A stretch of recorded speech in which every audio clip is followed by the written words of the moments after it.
ముందుగా వైఎస్ఆర్ మహిళా సైన్యానికి నా హృదయపూర్వకమైన నమస్కారాలు అందజేస్తున్నాను. మన ఆర్మీ చీఫ్ అంతే కదా, కమాండర్.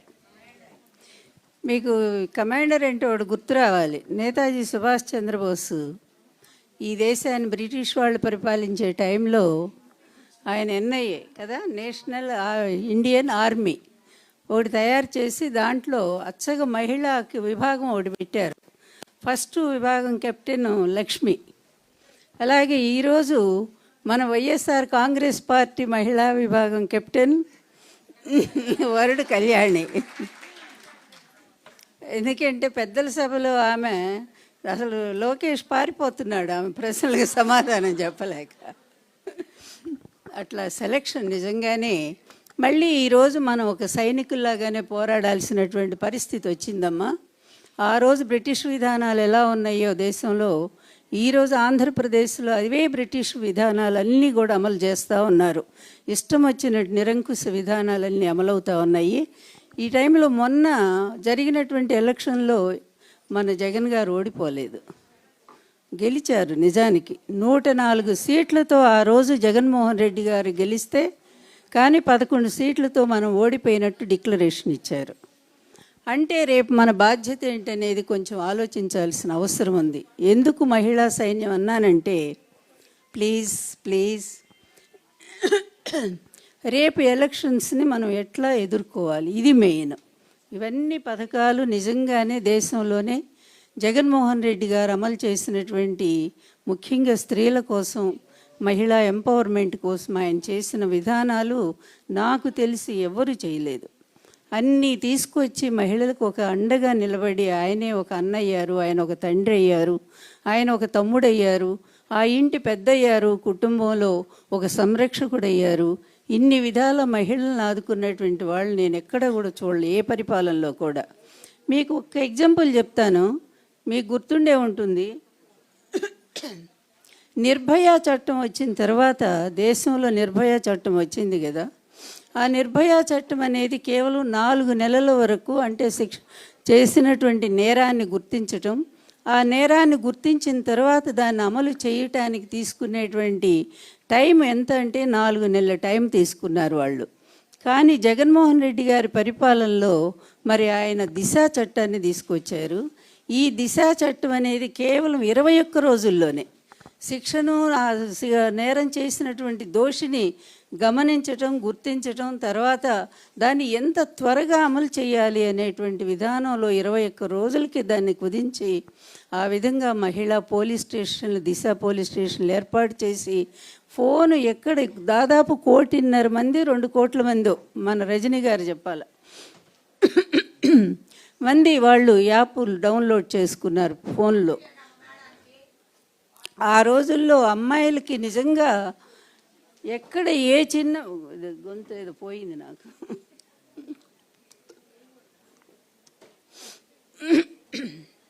గొంతు పోయింది, నిజంగానే పోయింది. పోయినా పర్వాలేదు, మన సంకల్పం చాలా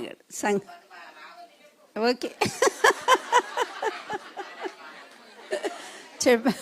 చెప్తా, మా అల్లుడు భాగవతం అంతా వినాలి కదా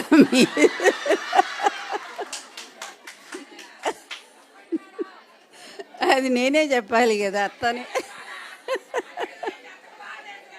అదే కదా, అల్లుడి భాగవతం అత్తే చెప్పాలి, ఇంకెవరు చెప్తారు. ఈరోజు నిజానికి సబ్జెక్ట్ అదే నాది.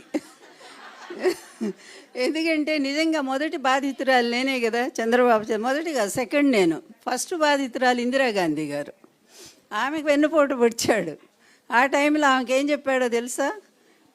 అమ్మ, మీరు మా మామకి ఏమీ లేదు ఈ రాష్ట్రంలో, ఆయన రంగులు పూసుకొని ఏదో సినిమాలో యాక్ట్ చేస్తూ ఉన్నాడు, అందువలన కాంగ్రెస్ పార్టీ బ్రహ్మాండంగా గెలుస్తుంది, మీ పేరు అట్లా మారుమోగిపోతూ ఉంది, మీరు అనుమతిస్తే మా మామ మీద పోటీ చేసి నేను బ్రహ్మాండం గెలిచి వస్తే మీకు చూపిస్తాను, ఆ తర్వాత నన్ను సీఎం చేయండి అని చెప్పేసరికి ఆవిడ నమ్మి నిజమే అనుకొని ఎన్టీఆర్కి అంత ప్రభావం లేదు, సొంత అల్లుడే చెప్పాడు కదా అని కొంచెం నిర్లక్ష్యం కూడా ఉంది.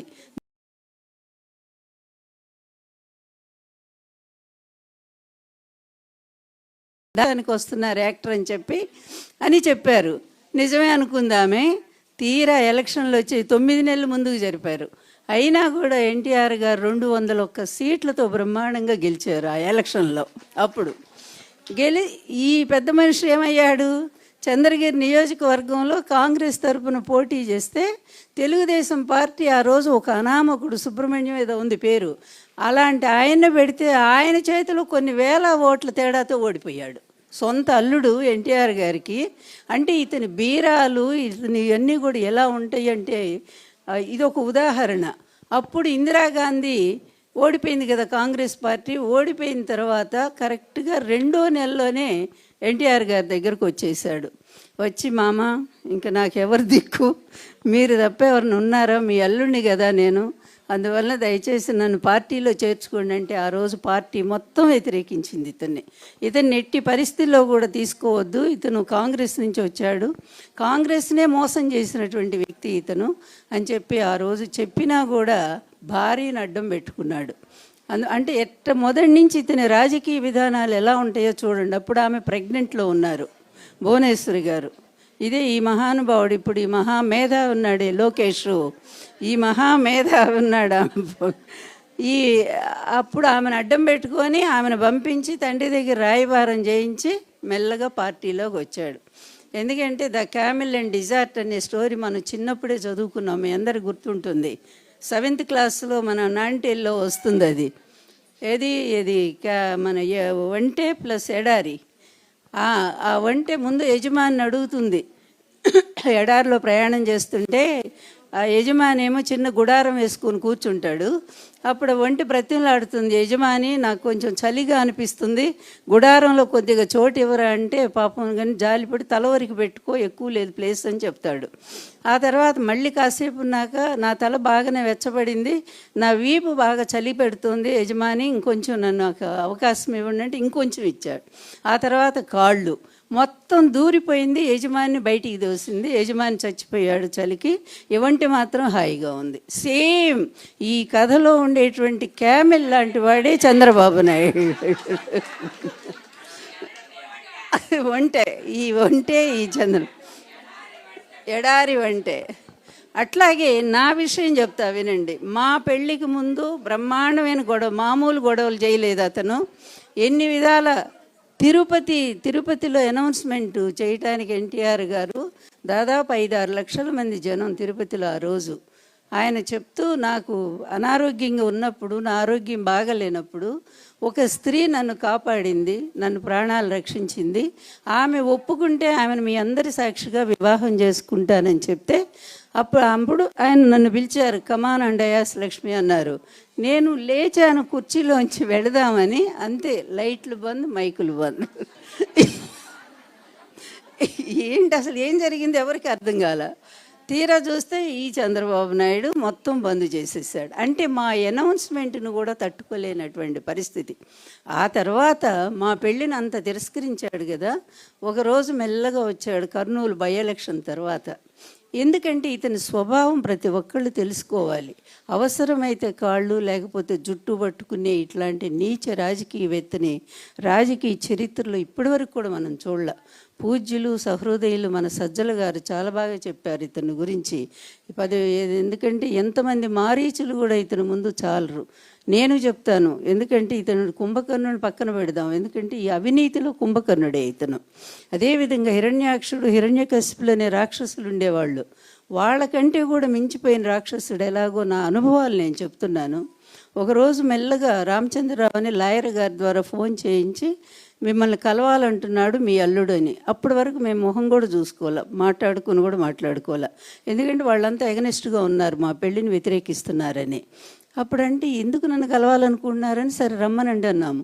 వచ్చాడు, మెల్లగా వచ్చాడు. వచ్చి ఇలా చేతులు నలుపుకుంటూ కూర్చోండి అని చెప్పి నేను మర్యాద కుర్చీ చూపించాను.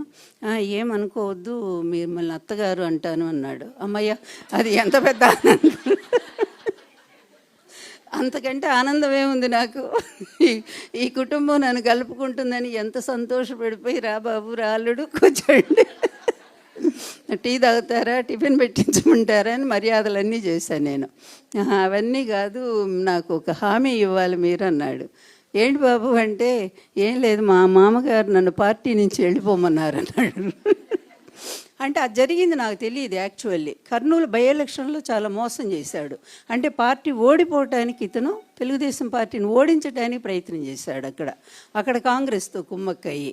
ఇది తెలిసి ఈ రిపోర్ట్ చూసి ఎన్టీఆర్ గారు ఇతన్ని పిలిచి మందలించి, నువ్వు అసలు వెళ్ళిపో, పార్టీలో వద్దు అని చెప్పి అతన్ని బయటికి వెళ్ళిపోమన్నారు. ఆ గొడవ నాకు అసలు తెలియదు. కానీ ఈయన నా దగ్గరకు వచ్చి చెప్పింది ఏంటంటే, మామగారికి నా మీద కోపం వచ్చింది, మీరు ఇప్పుడు మా అత్తగారు కదా, ఆ స్థానంలో ఉన్నారు, అందువల్ల దయచేసి మీరు ఈ టైంలో మనకి ఎలక్షన్ రాబోతున్నాయి, ఈ టైంలో నేను అవసరం ఉండటం అనేది చాలా అవసరం, ఎంతో సేవ చేశాను, పార్టీ కష్టపడ్డాను, మీరు ఎట్లయినా ఆయన కన్విన్స్ చేసి నన్ను పార్టీలో కొనసాగేటట్టు చూడండి. అసలు అతను అదే వ్యక్తి ఎంత భయంకరంగా, నిజంగా ఆ రోజు ఎన్టీఆర్తో నేను చాలా తిట్లు తిన్నాను నేను. నీకు అర్థం కావట్లేదు లక్ష్మి, వీడు ఎంత నీచుడో, ఎంత దుర్మార్గుడో, ఎంత విశ్వాసఘాతకుడో, అట్లాంటి వాడిని మళ్ళా నువ్వు పార్టీలో తీసుకోమంటున్నావు. నేను అన్నీ పరిశీలించే ఇతను పార్టీ బయటికి పంపించేస్తున్నాను, అందువల్ల ఇతని తరపు నువ్వు రికమెండేషన్ చేయొద్దంటే నా బాధ ఒకటి, అత్తగారు వచ్చింది, పెళ్ళయింది, తర్వాత అల్లుడిని బయటికి పంపించిందని ఎక్కడ అనుకుంటారని భయం ఉంటుంది కదా నాకు కూడా. రాగానే కుటుంబంలో చిచ్చు పెట్టింది ఈమె అని చెప్పి లేనిపోని అన్ని ఎక్కడ మాట్లాడతారో, ఎలక్షన్లో ఇది ఎఫెక్ట్ అవుతుందేమో నేను భయపడి నేను చెప్పాను, ఏమండి ఒక్కసారి నా కోసం అతన్ని యాక్సెప్ట్ చేయండి, అతన్ని తీసుకోండి పార్టీలో, ఇంకా అట్లా జరగకుండా చూస్తానని చెప్పి ఆయన రిక్వెస్ట్ చేశా. అంతకుముందు జరిగింది ఏంటంటే, ఈయన నాతో మాట్లాడేటప్పుడు చంద్రబాబు నేను ఒకటే చెప్పాను, బాబు నాకు ఒక్క ప్రామిస్ చేయండి, నేను మీ మామగారికి నేను నచ్చ చెప్తాను, కానీ నాకు ఒక్క మాట ఇవ్వండి, మీరు ఎట్టి పరిస్థితుల్లో కూడా ఎన్టీఆర్ గారికి వెన్నుపోటు పొడవునని చెప్పి నాకు మీ కొడుకు మీద ప్రమాణం చేసి మాట ఇవ్వండి అని అడిగాను నేను. కొడుకు మీద ప్రమాణం చేసి ఇవ్వమంటే, దుర్మార్గుడు నిజంగా ఏ పాపాన పోతాడో మనకు తెలియదు, కానీ చేతిలో చెయ్యేసి ఆ నీచుడు ఆ చెయ్యి ముట్టుకున్నందుకు కూడా పాపమే నిజంగా కూడా. ఆ రోజు అలా చేతిలో చెయ్యేసి, అమ్మ నా కొడుకు మీద ఒట్టేసి చెప్తున్నాను, ఎన్టీఆర్కి నేను ఎప్పుడూ ద్రోహం చేయనని చెప్పాడు. అలాంటి నీచుడు ఏం చేశాడమ్మా, మామూలు వెన్నుపోటు, అది ఎంత దారుణమైన వెన్నుపోటు అంటే, ఎన్టీఆర్ మాకు అందరం కూడా మేము శ్రీకాకుళం జిల్లా పర్యటనకి వెళ్ళి వచ్చేసరికి ఇక్కడ వైస్రాయ్ హోటల్లో రామోజీయను ఇతను కలిసి మరి ఎమ్మెల్యేలకి విషయం ఏంటని చెప్పకుండా వాళ్ళందరినీ కూడా పిలిపించి అక్కడ అందరికీ కూడా ఈ లిక్కర్ సిండికేట్ను వాళ్ళ ద్వారా వాళ్ళకి ఆశ పెట్టి ఎవరికి ఏం కావాలని చెప్పి ఒక కుటిలమైన కుట్ర రాజకీయాలు చేసి యనమల రామకృష్ణుడిని ఒక ప్రైవేట్ హెలికాప్టర్ లేకపోతే విమానము దాంట్లో పిలిపించి ఒక రూమ్లో పెట్టి ఎమ్మెల్యేలు అందరి చేత సంతకాలు చేయించి, అందరూ లేరు, అన్ని ఫోర్జరీ సంతకాలతో గవర్నర్కి పంపించారు. గవర్నర్ కూడా ఆ రోజు కుమ్మక్కైపోయాడు. అంటే వ్యవస్థల్ని ఎంతగా మేనేజ్ చేస్తాడో ఈ వ్యక్తి అనేది అతి దారుణమైన, అతి భయంకరమైన వ్యక్తి. ఇతని అధికారం ఎందుకు అంటే సంపాదించడం కోసం. 2 ఎకరాల్లో ఉండే పెద్ద మనిషి ఈరోజు 6 లక్షల కోట్లకు ఎగబాకాడంటే ఎంత డబ్బు ఎక్కడి నుంచి, ప్రజల నుంచే కదా. ఈరోజు కూడా మనం చూస్తున్నాం అతని కేసులు, ప్రైవేట్ కేసులు కూడా ప్రజల సొమ్ము తీసుకెళ్ళి అతను లోద్రాకి ఇస్తూ ఉన్నాడే. అంటే ఎంత దారుణంగా ప్రజల సొమ్మును వాడుకుంటూ ప్రజలను మోసం చేస్తూ ఉన్నాడు. ఆ విధంగా మా కుటుంబంలో చిచ్చు పెట్టాడు. ఎన్టీఆర్ కొడుకులకు అబద్ధం చెప్పాడు. కూతుళ్ళు సరే, వాళ్ళిద్దరూ కూడా దుర్మార్గులు. మొదటి నుంచి పురంధరేశ్వరి, భువనేశ్వరి ఇద్దరు కూడా మాకు ఎగనెస్ట్గానే మరి ఎన్టీఆర్ని దించడానికి వాళ్లే కుట్ర పన్నారు. తర్వాత చూస్తే ఇక ఆయన్ని ఎంత దారుణంగా అవమానం చేశారంటే, వైస్రాయ్ హోటల్కి ఇదేంటి అన్యాయం అని చెప్పి అడగటానికి వెళితే అక్కడ చెప్పులు వేయించాడు. ఎందుకంటే ఎన్టీఆర్ లాంటి అభిమానధనుడు, ఎన్టీఆర్ లాంటి మరి గౌరవం ఉన్నటువంటి పేరున్న వ్యక్తి ఇట్లాంటి అవమానాలు తట్టుకోలేడు, గుండె ఆగిపోతుందని అతనికి తెలుసు. అప్పటికే ఆయనకి చాలా ఒకసారి మైల్డ్ హార్ట్ స్ట్రోక్ వచ్చింది, పెరాలసిస్ స్ట్రోక్ వచ్చింది, తర్వాత షుగర్ 30 ఏళ్ళు షుగర్ ఉంది, బీపీ ఉంది. ఇన్ని వ్యాధులు ఉన్నటువంటి మనిషిని మానసికంగా అవమానం చేస్తే అతను తట్టుకోలేక అతను చనిపోతాడని తెలుసు. అలాగే నీచుడు క్షుద్ర పూజలు కూడా చేయించాడు ఈయనకు వ్యతిరేకంగా. అంటే ఇలాంటి వాడు సమాజ వ్యవస్థలో ఎప్పుడైనా ఎక్కడైనా మనం చూసామా? ఒక అవకాశం ఇచ్చి పిల్లనిచ్చి నీకు అంత గొప్ప స్థానం ఇచ్చి చేస్తే చివరికి నువ్వు ముఖ్యమంత్రి పదవి కోసం ఒక మహానుభావుడిని, తెలుగు తేజం అనుకునే వాడిని ఆ విధంగా చెప్పులేసి అవమానం చేస్తే ఆ రోజు అన్నారు ఎన్టీఆర్ గారు, లక్ష్మి ఈరోజే నేను చచ్చిపోయాను, ఇంక భవిష్యత్తులో చనిపోయేది నామక అవుతుంది. ఎన్టీఆర్ ఇప్పుడే చనిపోయాడు, ఈ చెప్పులేసిన అల్లుడే నా మీద ఈ విధంగా చేశాడు పరాభవం అని. అలా తర్వాత ఆయన కళ్ళ వెంట నీళ్లు కాదు రక్తం వచ్చింది. నా ఉద్దేశం ఏంటంటే ఆయన తనకు జరిగిన అవమానాలన్నీ కూడా క్యాసెట్లో చేశారు. జామాత దశమగ్రహ క్యాసెట్ చేశారు. అదేవిధంగా ఒక ధర్మపీఠం అనే వీడియో ఉంది, ఆడియోలు ఉన్నాయి, ఇవన్నీ ఉన్నాయి. ఇతను చేసిన ఈ దుర్మార్గాలన్నింటినీ కూడా మనం ప్రజల్లోకి తీసుకొని వెళ్ళగలిగితే సక్సెస్ఫుల్గా, నాకు తెలిసి మగవాళ్ళ కంటే మన ఆడవాళ్లే చేయగలరు. 10 మంది మగవాళ్ళ పెట్టి ఒక స్త్రీ అనుకుంటాను నేను. స్త్రీ అంటే అంత గొప్పది నా దృష్టిలో. అందుకనే ఈ నిజంగా ఏ పార్టీకి లేనటువంటి గొప్ప స్త్రీ శక్తి ఒక్క వైఎస్ఆర్ కాంగ్రెస్ పార్టీకే ఉంది. మన పార్టీ మహిళా శక్తి మీద నడుస్తుంది. రేపు ఎలక్షన్స్ కూడా నా అమ్మ ఒక్కటి మీ అందరు రిక్వెస్ట్ చేసేది ఏంటంటే, తెల్లవారకు ముందే నేను చూసాను 94 మా ఎలక్షన్స్లో ఆడవాళ్ళు తెల్లవారు 10 గంటలకల్లా మొత్తం మహిళలు 60% ఓట్లు వేసేసారు. అంటే ఇక అప్పుడే యా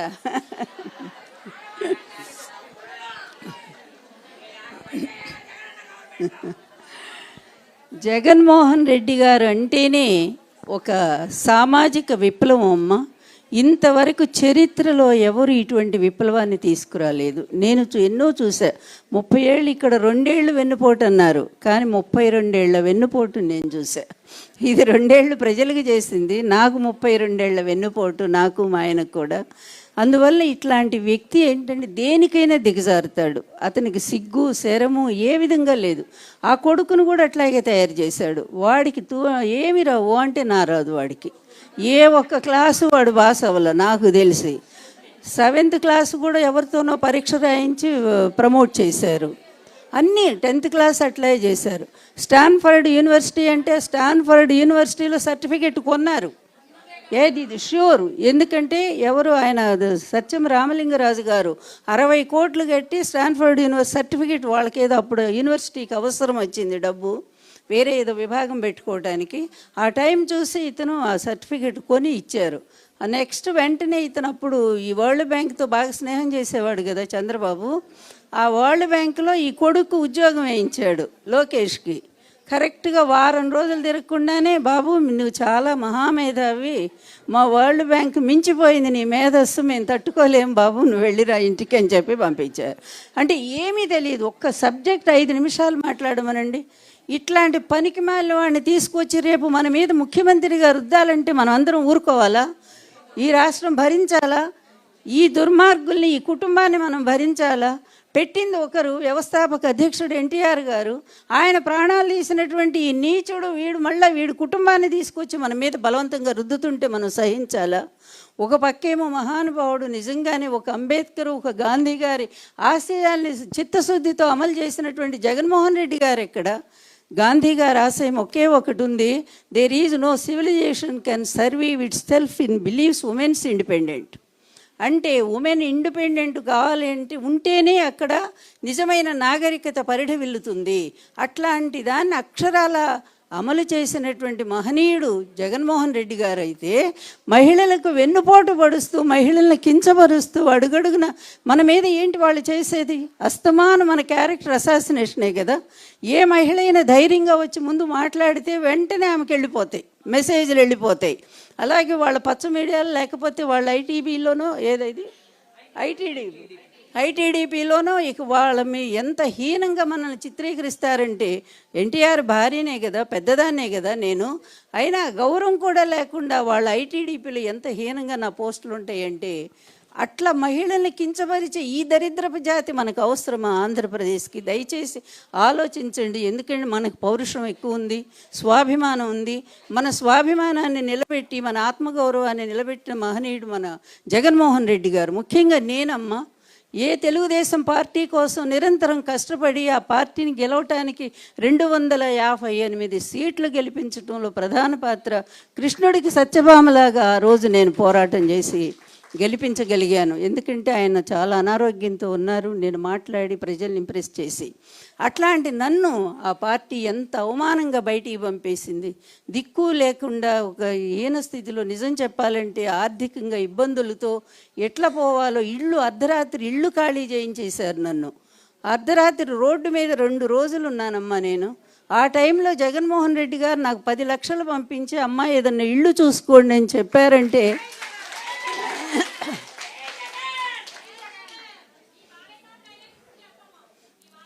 మా బాలయ్య ఎందుకు నేనే చెప్తున్నా అమ్మా, నిజంగా బాలయ్య ఈరోజు పాపం తిరుగుతున్నాడు అంటే, సినిమాల్లో యాక్ట్ చేసుకుంటున్నాడంటే జగన్మోహన్ రెడ్డి గారు, వారి తండ్రి గారే కారణం నిజం చెప్పాలి అంటే. ఎందుకంటే అదే ఇద్దరి మీద ఆయనే కాల్పులు డైరెక్ట్గా జరిపాడు. తర్వాత ఒక గార్డును చంపేశారు ఆ ఇంట్లోనే. ఇన్ని జరిగితే వైఎస్ రాజశేఖర రెడ్డి గారు ముఖ్యమంత్రిగా ఉన్నారు ఆ టైంలో. అవునమ్మా, నేను కూడా కలిసి అన్న కలిసి మా కుటుంబ గౌరవం కాపాడండి, వాడు ఏదో పిచ్చాడు, నిజంగా మెంటల్గా ఆడేవాడు, వాడు మెంటల్గా ఆడేవాడు. ఇప్పటికీ వాడికి ఏమీ తెలియదు. అందుకే వీడు ఆటలు సాగుతున్నాయి, చంద్రబాబు ఆటలు సాగుతూ ఉన్నాయి. అంటే పాపం అన్న ఎంత దయదలిచి ఆ కుటుంబ గౌరవం, మా కుటుంబ గౌరవాన్ని కాపాడారు. వాళ్ళకి ఎప్పటికీ రుణపడి ఉన్నాం మేము నిజంగా చెప్పాలంటే. అలాగే జగన్మోహన్ రెడ్డి గారు నా జీవితాన్ని కూడా గౌరవప్రదంగా పార్టీలో తీసుకొని మంచి పోస్ట్ ఇచ్చి, తర్వాత నామినేషన్ అకాడమీ చైర్పర్సన్ చేసి ఇంత గౌరవాన్ని కల్పించిన, మరి ఎంత కృతజ్ఞత నాకుందో ఈ కుటుంబం పట్ల. అదేవిధంగా జగన్మోహన్ రెడ్డి గారి వ్యక్తిత్వం ఎంత గొప్పదంటే అమ్మ, ఆయనకు ఆయన నిజంగా మహిళా పక్షపాతి, మహిళల కోసం ఎన్నో మంచి పనులు చేసిన మహా వ్యక్తి ఆయన తప్పకుండా ఆయన గవర్నమెంట్ మొన్న వచ్చింది, కానీ మనం తెలుసుకోకుండా వాళ్ళ మోసం వల్ల మోసపోయాము. ఈసారి అలా జరగకుండా నా ఉద్దేశం నేను చెప్పాలనుకున్నాను జగన్మోహన్ రెడ్డి గారికి, మా మహిళల్నే ఎక్కువ మందిని పెట్టండి మీరు బూత్ కన్వీనర్లుగా. ఎందుకంటే నడుము బిగించి చెంగు కట్టి నడుము దోపేసి మేమందరం కూడా ఫైట్ చేస్తాం, మనం ఎవడొచ్చినా సరే. అదే కదా, ఎస్, మనదే ఎక్కువ బాధ్యత. రేపు ముఖ్యమంత్రిగా జగన్మోహన్ రెడ్డి గారిని చూడాలి అంటే మహిళలే ఎక్కువ బాధ్యత తీసుకోవాలని మనస్ఫూర్తిగా నేను సవినయంగా తెలియజేస్తూ, థ్యాంక్స్ అమ్మా, థ్యాంక్ యూ వెరీ మచ్.